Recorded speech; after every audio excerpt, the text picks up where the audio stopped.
महादेव को प्यार करने वाले अनेकों ही नामों से उन्हें याद करते हैं। महादेव का एक नाम भोलेनाथ। शिव अपने भक्तों की तपस्या से जल्द ही प्रसन्न हो जाते हैं और मनोकामनाएं जल्द ही पूर्ण करते हैं। शिव के इस विशाल दिल के बारे में इतिहास में अनेकों उदाहरणें मिल जाती हैं। शिव का पवित्र जीवन सभी के सामने है, मगर हमने क्या सीखा महादेव के इस जीवन से? हमारी औकात नहीं है कि हम महादेव जितना विशाल हृदय खोल सकें, मगर क्या शिव की परोपकार की भावना का एक भी कतरा हमारे पास नहीं है? क्या हमारे दिलों में शिव जैसी दया की भावना नहीं है? तो इसका उत्तर है नहीं।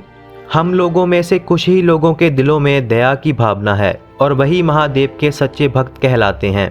अहमदाबाद के नवीन कुमार के जीवन की आप बीती सुनकर आपको इसका उत्तर मिल जाएगा। नवीन कुमार पेशे से एक कारोबारी है और उनका कपड़े का काम है। महादेव के चरणों में सारा परिवार नमन करता आ रहा है और उनका कारोबार उम्मीद से भी ज़्यादा है। नवीन कुमार कहते हैं कि उनकी दिनचर्या महादेव के चरणों से शुरू होती है। 4 किलोमीटर की दूरी पैदल तय कर रोजाना शिव को दूध चढ़ाने और उनके दर्शन कर अपना काम शुरू करते हैं और बचपन से ही वो ऐसा करते आ रहे हैं और आज उनकी उम्र 35 साल की हो चुकी है। नवीन जी कहते हैं कि महादेव के लिए स्नेह और श्रद्धा की भावना दिल में घर कर चुकी है। आज से 4 महीने पहले मैं रोजाना की तरह महादेव के दर्शनों के लिए मंदिर को निकला। मंदिर के पास पहुंचकर एक दुकान से दूध लिया। यहाँ से मैं रोजाना दूध लेता था।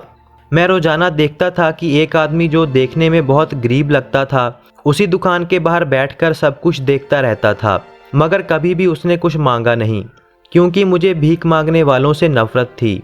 मैं रोजाना उसको देखता था। सो हम सब लोग शिवलिंग पर दूध चढ़ाते हैं, जो हमारी पुरातन परंपरा है और श्रद्धा भी। मैं मंदिर के अंदर गया, पूजा की और वापस आ गया। अगले दिन मैं फिर मंदिर आया और वही आदमी फिर दुकान के बाहर बैठा था।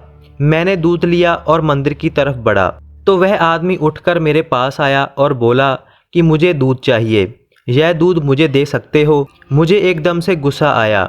मैंने कहा कि यह शिव के लिए है, मैं तुम्हें क्यों दूं? यहाँ से भाग जाओ, मुझे पूजा में विलंब हो रहा है।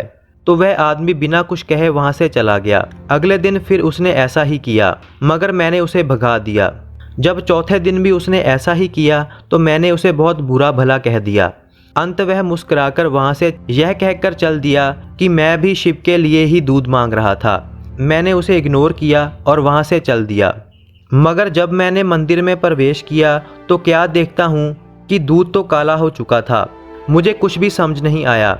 मैं दुकान पर गया और कहा कि तुमने मुझे खराब दूध दे दिया, यह तो पूरा काला पड़ चुका है। दुकानदार ने उसी समय मुझे दूध बदल कर दे दिया। अब मैंने देखा कि दूध सफ़ेद था। और फिर जब मैं मंदिर में प्रवेश किया तो पुजारी जी ने कहा कि बेटा यह दूध तो काला है। मेरी हैरानी की कोई सीमा नहीं रही कि यह कैसे हो सकता है, मगर फिर भी मैं कुछ समझ नहीं पाया और जाकर दुकानदार को बोलने लगा। दुकानदार ने कहा कि हमारा सारा दूध बिल्कुल सही है, आप देख सकते हो, हमारी कोई गलती नहीं है। उस दिन मैं मंदिर से पहली बार महादेव को दूध चढ़ाए बिना ही वापस आया और मेरा सारा दिन भी खराब निकला।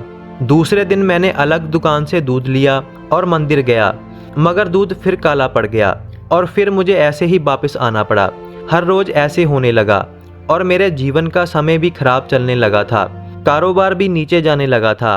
और एक रात मैं इतना टूट गया कि मैं महादेव से कहने लगा कि महादेव मेरे से क्या गलती हो गई है, क्यों मुझे अपने से दूर कर रहे हो? मैं उस दिन बैराग में बहुत रोया। अगले दिन सुबह मैं फिर दूध लेकर मंदिर गया और मंदिर में प्रवेश करते ही दूध काला पड़ गया। यह देखकर मैं वापस मुड़ ही रहा था कि फिर एक बार वह गरीब आदमी मेरे सामने आकर खड़ा हो गया और बोला, मुझे यह दूध चाहिए, क्या आप मुझे दे दोगे? उस आदमी को एक बार फिर देखकर एकदम मेरे दिमाग में यह आया कि जो कुछ भी हो रहा है वह कोई इत्तेफाक नहीं है, जरूर शिव मुझे कोई इशारा दे रहे हैं। मैंने देर ना करते हुए उसे वह काला दूध दे दिया। वह आदमी दूध लेकर वहाँ से चल दिया। मैं भी छुपके से उसके पीछे चलता गया। मंदिर के पीछे एक पेड़ के पास बैठकर उसने पहले एक बर्तन को अच्छी तरह साफ किया और कुछ दूध उसमें डाला और बाकी दूध उसने थैले में रख लिया।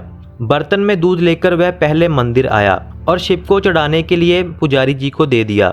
हैरानी की बात तो यह थी कि जब वह दूध पुजारी जी ने शिवलिंग पर चढ़ाया तो वह काला दूध शिवलिंग पर चढ़ते ही सफ़ेद हो गया और उस गरीब आदमी ने वहां पर पूजा की। मेरी हैरानी की कोई सीमा नहीं रही कि यह कैसे हो सकता है। मगर उसके बाद वह आदमी अपने घर की तरफ निकला और उसके घर में उसका छोटा सा लड़का और पत्नी थी और वह काला दूध सारे परिवार ने पिया। वहां पर भी वह दूध सफ़ेद हो गया। कुछ बात मुझे समझ आ चुकी थी और इसे पक्का करने के लिए मैंने दुकानदार से उस आदमी के बारे में पूछा। उस दुकानदार ने बताया कि यह आदमी पिछले 25 सालों से यहाँ पूजा करता आ रहा है। मजदूरी कर अपनी कमाई से प्रतिदिन दूध शिव को चढ़ाता था और वह उसकी पिछले 25 सालों से श्रद्धा थी, मगर उसने कभी किसी से कुछ नहीं मांगा। मगर इस बार किसी वजह से उसका काम 4-5 दिनों के लिए बंद पड़ चुका था। मजदूरी नहीं मिल रही थी, इसीलिए अपनी पूजा के लिए उसने दूध मांगा था और मैंने मना कर दिया था। मगर आखिर महादेव को अपना वह गरीब भक्त ही प्यारा था, क्योंकि मेरा दूध जो काला पड़ जाता था, जो कि मेरे मन की तरह काला हो जाता था, जब वह दूध उस गरीब आदमी के हाथों से शिवलिंग पर चढ़ा तो वह दूध सफ़ेद हो गया और जब वह दूध शिव के भक्तों के पेट में गया तब भी वह दूध सफ़ेद ही था। आखिर नवीन कहते हैं कि कण कण में महादेव का वास है। वह किसी भी रूप में आपकी परीक्षा लेने आ सकते हैं। हमें ज़रूरत है अपने हृदय को विशाल करने की। ज़रूरतमंद की सहायता और भूखे को अन्न देना हमें सच्ची भक्ति सिखाता है, क्योंकि शिव तो हर एक इंसान में है। वो गरीब आदमी तो इतनी गरीबी में भी दूध के एक भाग से पूजा करता था। क्या हमारे पास इतना भी नहीं है कि हम किसी गरीब का पेट भर सकें? इतना तो हम सबके पास होगा। याद रखना कि महादेव आपकी भी परीक्षा जल्द से जल्द ले सकते हैं। हर हर महादेव।